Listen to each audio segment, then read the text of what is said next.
잠시 후 전 세계의 에너지 소식을 전달해드리는 에너지 브리핑이 방송됩니다.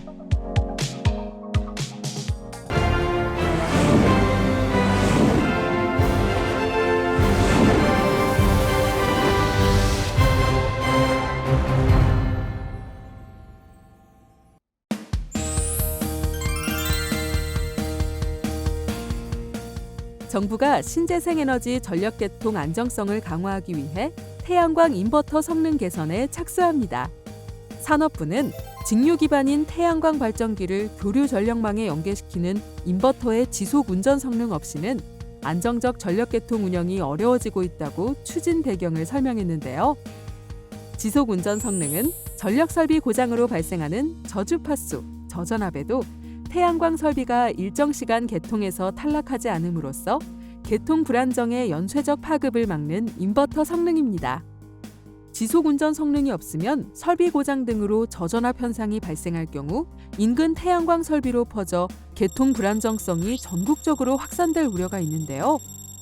이에 정부는 전북, 전남, 광주, 경남 일대 등 개통 수용 한계량을 넘어선 육지 태양광 설비 밀집 지역을 대상으로 인버터 성능 개선을 추진하기로 했습니다.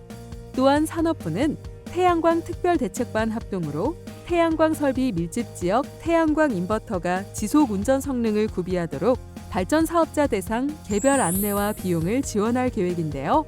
앞으로도 원전과 재생에너지의 조화로운 발전을 위해 정부가 최선을 다해주길 기대합니다.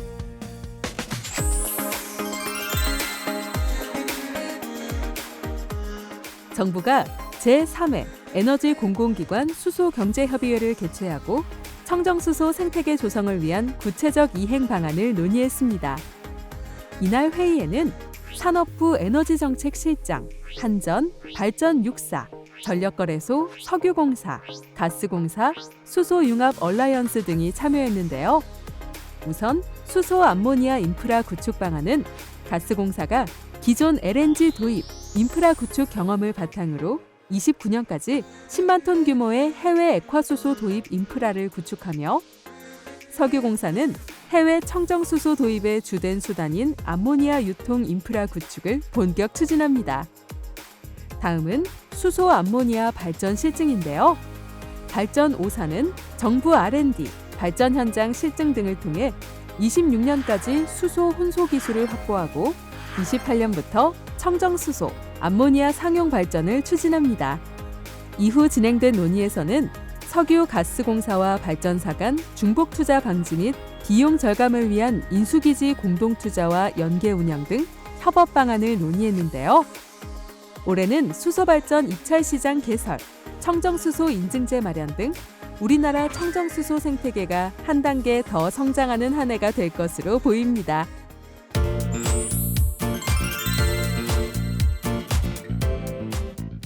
한국전력공사는 아랍에미리트 원자력 공사와 지속가능한 에너지 안보를 위한 원자력의 확대 및 넷제로 기술 분야의 협력을 강화하기로 합의했습니다. 윤석열 대통령의 UAE 국빈 방문에 동행한 정승일 한전 사장은 아랍에미리트 아부다비에서 양국 정상이 임석한 가운데 아랍에미리트 원자력 공사 사장과 넷제로 가속화 전략적 협력서에 서명하고 실질적 이행을 위해 양사의 역량과 지혜를 공유하기로 했는데요. 양사는 협력서를 기반으로 한국과 UAE의 원자력 프로그램 확대 및 글로벌 원전 시장 공동 개발을 통해 그동안 양측이 굳건히 유지해온 원자력 협력 관계를 심화해 나가기로 했습니다.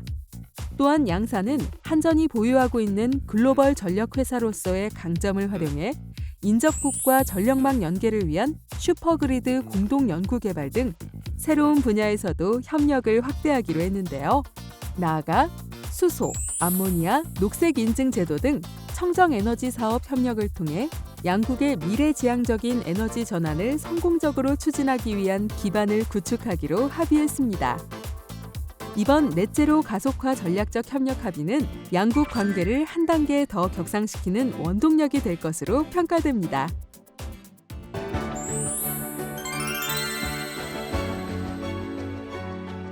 지난해 풍력과 태양광 발전이 확대되고 온화한 날씨 덕에 전력 사용이 줄어들면서 유럽연합이 끔찍한 에너지 위기를 모면했다는 분석이 나왔습니다. 지난해 EU 전체 에너지 소비에서 풍력과 태양광 에너지가 차지한 비중은 22%로 사상 처음으로 20%를 넘어섰는데요.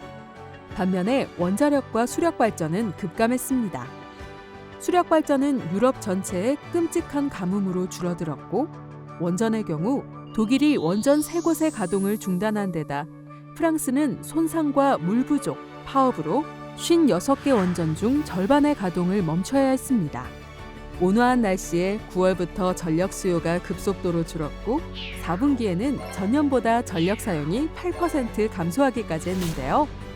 EU 집행위 기후보호 담당위원은 역외 풍력발전기와 지붕위 태양광 시설이 눈에 띄게 늘고 있어 2030년까지 재생에너지 비중을 45%로 확대한다는 EU의 목표는 야심차지만 달성 가능할 것이라고 말했습니다. 관련 업계는 올해 풍력, 태양광 에너지 발전이 20% 늘어나는 반면 비싼 가스는 시장에서 퇴장 압박을 받을 것이라고 전망하고 있습니다. 핵심만 콕 짚어보는 오늘의 에너지 브리핑은 여기까지. 다음 시간에 또 만나요. 안녕!